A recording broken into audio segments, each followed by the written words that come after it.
तो Daredevil born again का season 1 finally conclude हो गया है और ये बहुत सारे सवालात छोड़ के जाता है। तो अगर एक सेंटेंस में इस सीरीज को एक्सप्लेन करूँ तो ये कल्ट क्लासिक को एक रिफ्रेशिंग वाइब देने की कोशिश थी।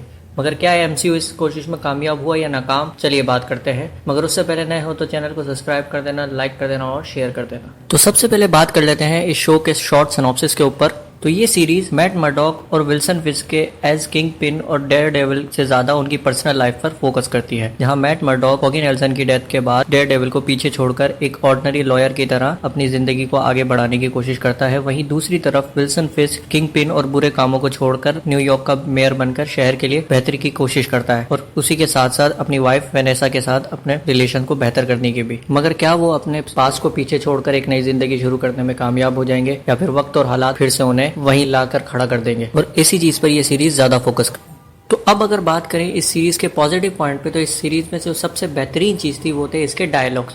तो जितने भी डिस्कशंस के सीन थे वो बहुत ही खूबसूरत थे, खास तौर पर विल्सन फिस्क और मैट मर्डॉक का कैफे वाला सीन। इसके अलावा अगर कैरेक्टर्स की बात करें तो पॉइंट डेक्स्टर, हेक्टर अलियारा और वेनेसा फिस्क इस सीरीज में स्टैंड अलोन करते हैं। तो जो चीज इस सीरीज की सबसे बेहतरीन थी वो थी कि फॉगी नेल्सन और कैरन पेज के बगैर मैट मर्डॉक की जिंदगी कितनी मुश्किलों से गुजरती है, इस चीज को दिखाने में ये सीरीज 100% कामयाब हुई। और अब आते हैं इस मूवी के नेगेटिव पॉइंट्स की तरफ, जिसमें सबसे पहले आता है इसकी स्टोरी।